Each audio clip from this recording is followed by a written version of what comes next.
Good morning, everyone. Sorry I'm a few minutes late, but I appreciate those of you who have stuck around so that we could get through our day text. We're still in the letter of 1 John, and we're in chapter 3. We're going to be reading verses 13 through 16 today. And what we do, if you're new to the day texts, is we group together various verses from different biblical books and letters that pertain to a specific subject, sometimes a couple subjects, but we try to keep it simple so that we can get the most out of the material. Simple in the sense that we don't try to discuss too many different points. We try to go through the material, highlight the main issues, and that's why sometimes I'll group them the way I do. And we're in the letter of 1 John. 1 John is one of 3 letters at the end of the New Testament, right before Revelation, and were written by Jesus' beloved disciple John, who also wrote what we call a great message or gospel history of Jesus' life and teachings. Okay, so that's what the day texts are about, and we meet Monday through Friday, 5:30 a.m. to 6:30 a.m. typically, as well as on Saturday. Good morning. Okay, let's get right to the text, and then we'll talk about this weekend shows. 1 John chapter 3, verses 13 through 16. Sometimes I'll read directly through all of the texts. Other times, I'll make comments as we go through the material. So let's take a look. Verse 13, 1 John chapter 3 states, brothers and sisters, of course, because remember, he's writing to the brothers taking the lead. So he's directly addressing the brothers. But you're going to see that the things he talks to them about, he's trying to get their attention about things taking place in the congregations that are urgent. So if you've been following us in these day texts, you know that he started out talking about how we have no sin, but we've come to know the one from the beginning. And he talks about various individuals who have heard or who saw or who actually felt Jesus when he was on earth. So he's addressing different people, but specifically the brothers. Again, because they were taking the lead at this time. So he says, brothers, you must not be too surprised if the world hates you. So what's the world? He talks more about the world as we go through his letter, his first letter. But for now, basically, the world is everything built on top of Jah's earth that doesn't help bring about the things that Jah intended for the earth, but in fact are in opposition to Jah because of the things that they bring about instead. So, the ones who he's talking about who hate Christians like him or me would be those who are intentionally trying to create a world on top of Jah's earth that is different from what he meant it to be. And so that's why it involves things like governments and armies, war, entertainment, and places like Hollywood, right? That definitely was not supposed to be on the earth. And so these things have been erected on top of the earth by people and by spirits because they stand in opposition to Jah most often. And that's evident by what they do and the product of their quote-unquote tree. We're all trees, metaphorically speaking, and we produce fruit, metaphorically speaking, that shows what kind of person we are at a given time. So, and just like with any tree, sometimes fruit can come out just not quite right, but still have good pieces. We work on making all of our pieces right. But we know we have some work to do. Still, there are other trees that are totally different from our kind, right? We may be an apple tree, and we have, mostly good apples. But we've got a few apples that either don't come out right or we can't get to, in time, or the worms get them, different things, birds. So we're still an apple tree, though, and we're producing apples, mostly good apples, and we try to get to all of the apples that we can and make them all just right. But there are other trees that are not apple trees. And so we shouldn't expect them to produce apples. We shouldn't expect people of the world who stand in opposition to what we believe is Jah's will are gonna like us. In fact, they're gonna hate us. And then they're gonna make us feel bad about using the word hate. But it's all over what they do. Look at the way the family is portrayed by Disney and Hollywood in these movies.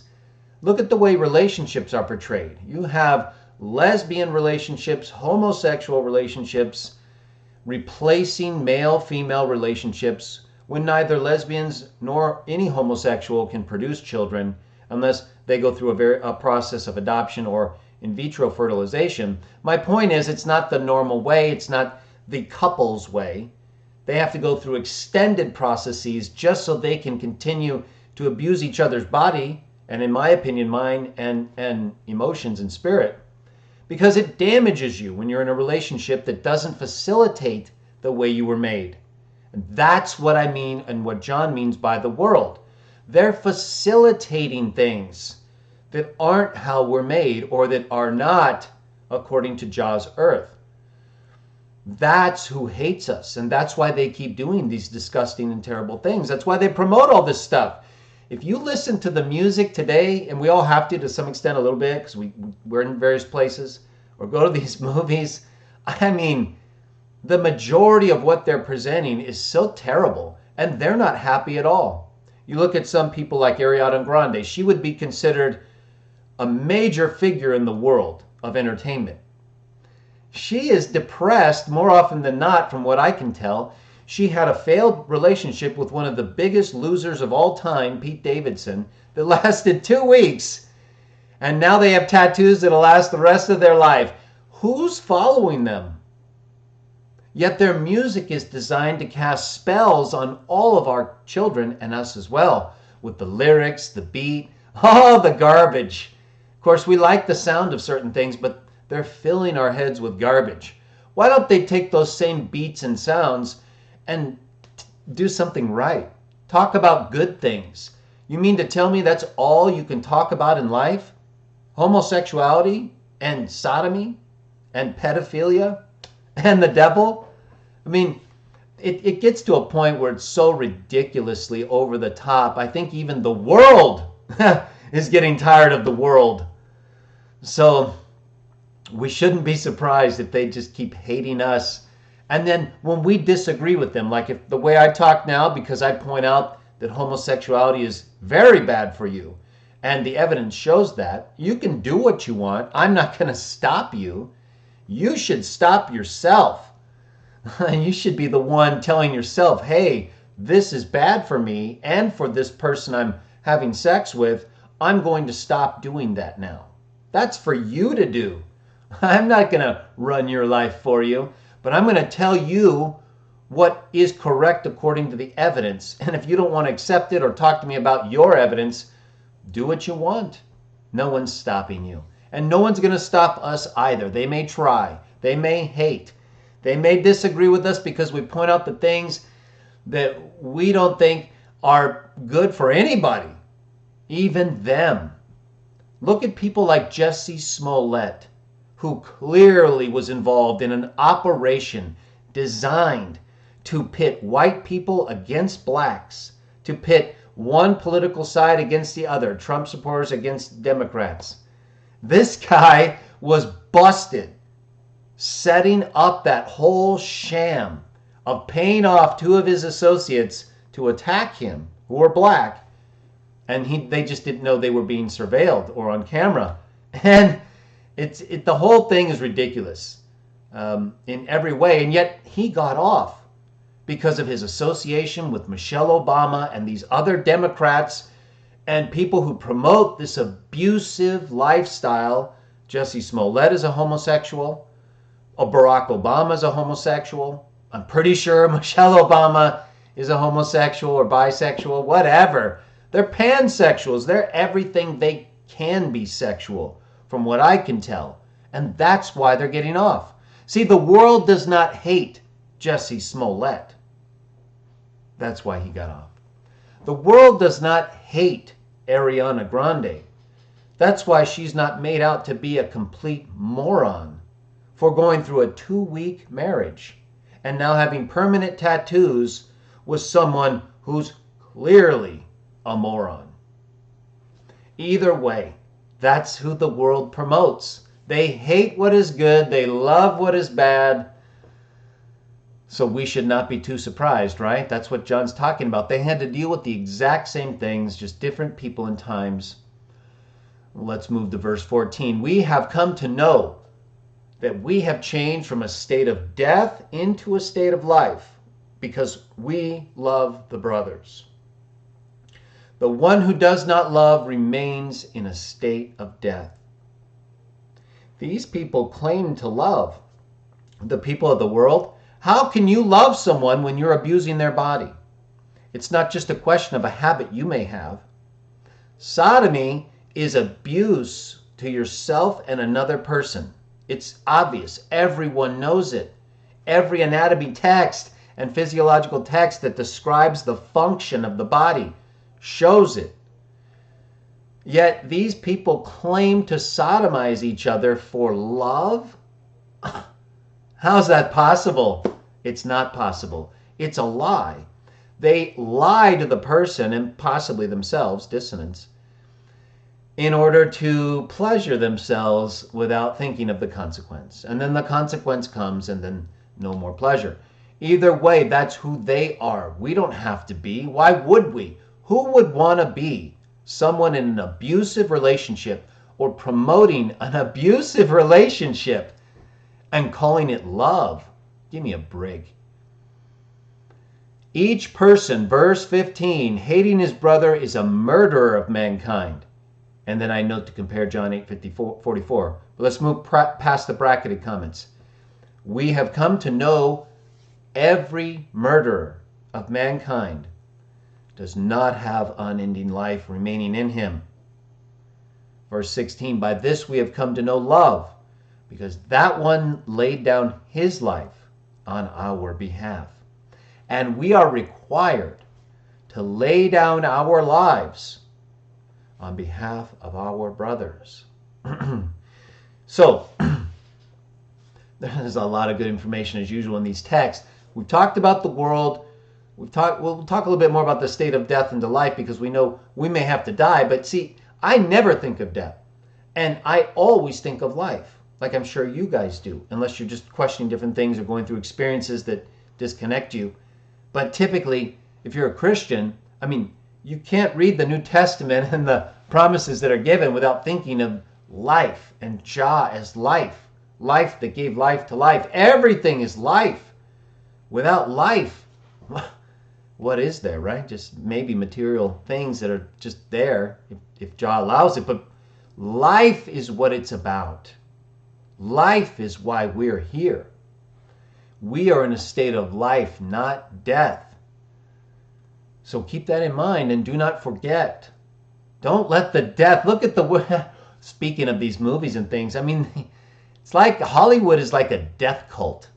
I mean, they're producing this mass destruction and death in and amongst the homosexuality and sodomy, which also brings about disease and death and destroys normal relationships and the reproductive cycle, as well as your excretory organ. You're going to need that later in life, I promise you, and now. But, you know, they don't think long term, obviously. So don't you forget. Okay. And then so every person hating his brother, you don't even have to actually kill someone. If you're hating your brother, you're a murderer, according to John. Because it's like what Jesus said about committing adultery with somebody else's wife, right? If you're thinking about another man's wife in your heart to the point of having sex, well, you've pretty much done it. Same way with a murderer or a hater of a person's brother. You're not supposed to be doing that, like Cain, whom he gave as an example in our last day text. You're supposed to be showing love, and where you have a problem, deal with it, right? You need to deal with your issues. You're supposed to be a mature man or woman. And if you're a young person, Listen to what John is saying here. These will protect you, the things he's saying. Don't hate other people. I don't hate sodomites, obviously. You could listen to my Let's Talk Sodomy show and tell that, I think. But because I disagree with them, because I obviously think sodomy is terrible for you. I mean, who really would disagree with the evidence that shows that? They don't want to hear it, but it's obvious. But that doesn't mean I hate sodomites. I mean, the act of sodomy is abhorrent to me, but it's not a person. So it's not something I hate in that sense. Like I would hate someone who's directly attacking me or trying to damage my family, would potentially generate a kind of reciprocal feeling, maybe you could call hate. But otherwise, I mean, you can hate what is bad, like sodomy, if it's damaging and destructive.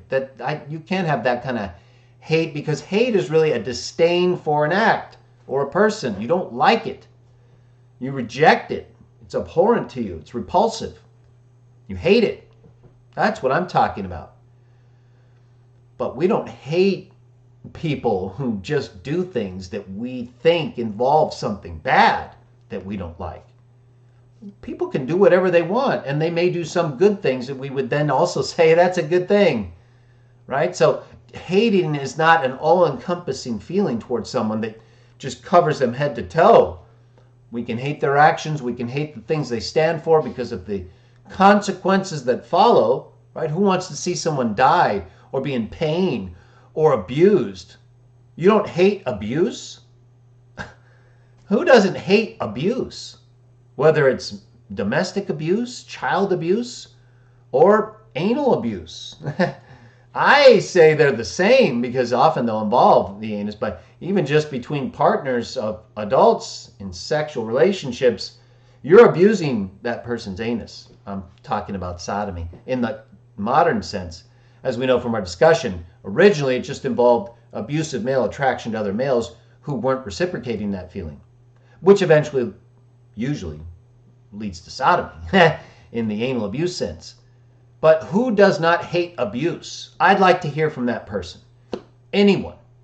Political, entertainment figure, anyone who wants to suggest that they don't hate abuse. I guarantee you they hate abuse, even if they lie and say they don't. Their actions show they do. So if anyone cares to disagree with me that we shouldn't hate abuse, again, this isn't a person. We're not talking about hating people who abuse necessarily, although you might come to that, right? You come usually when the person's abusing someone against their will, like the original sodomites were. Modern day sodomites, though, are more just the anal abuser types. They want the right to abuse the anus with another willing anal abuser, or well, in the male sense, it's an anal abuse in the sodomite way today. So abuse is something we hate. But if someone's like a modern day gay male relationship, if they're willing to sodomize each other, well, that's not abuse in the sense that an adult abuses a child against its will, right? His or her will. So there are differences when it comes to the type of abuse one might hate. But this whole idea of hate and the way the world tries to get you not to use hate, probably because we're taught to hate it, because it's so terrible and disgusting, built on top of and in opposition to Jah. And we're going to read more about this as we go through 1 John. But come on, we can all look at the world and see things that are disgusting and terrible. And if not now, when things like war and famine and disease break out. So we have immorality, we have this disgusting entertainment and people who promote these terribly abusive relationships and do nothing really to build up their brothers and sisters, constantly tearing people down so they can steal from them. Criminals, they have nothing to offer. I sometimes look at, when I'm around some of these criminal people, I look at the women who are with them and I think, you could do a lot better than that. I mean, because they're just with people who are so low level. They can't exist without stealing and lying and cheating other people. They can't do it. Or they're so arrogant they don't want to actually work to help other people in a way that's fair and meaningful. And so they just steal everything they can to lie to these women to make it seem like they actually have skills. Yeah, you have skills in stealing, lying, and cheating people. Oh, man. So anyway, the women choose their person just like the man chooses his. So, but I feel sorry for them because I know some of them are totally confused by these men who lie to them and are criminals and who act like, and the way it bothers me is, see, as a non-criminal, I go out there and compete normally as either a licensed adjuster, a repair professional, estimator, whatever I'm doing. And I compete based on the facts, the situation, the person, what they need. These people don't do that. They control everything they can from start to finish. That's why it's a fraud factory. They're just building things they can control in terms of everything that happens, and that's why they're control freaks. And that's why groups that try to control you too much, you know there's something not right. Because why would they want to control everything you do and think? Because there's something they think you might find out and say about them that they want control over. So either way, keep those things in mind. We meet all kinds of people that are in the world. You'll recognize when they don't like you. You may still have to work with them. We all have to do what we do. But be alert. Be cautious. And remember, we're Christian. Jesus gave his life for us and for them. They just don't know it, or they don't agree with it. But we accept it. And everyone's going to have to die anyway. Criminals, everybody. No one gets away. So when it's time for your day, and you're called to give your life for your brothers or sisters or anybody, well, that's a great way to go, right? That's how you want to go, because you already know there's no better way to go. So I thank all of you for joining me today. We'll be back in our day text tomorrow as we continue through the letter of 1 John, and then we have CW Jaw Talk 18, I believe, on Sunday, which will be a discussion of the pre-Christian biblical evidence showing Jesus is the Messiah according to Zechariah chapter 12. So I hope you will all join me for that. Have a wonderful day. I may do a live stream later today. I've got other videos, but I've got a lot of work and things too. So I'm just really busy, but in good ways. I hope you are too. Keep moving forward. Do not quit. And praise Jah in Jesus' name.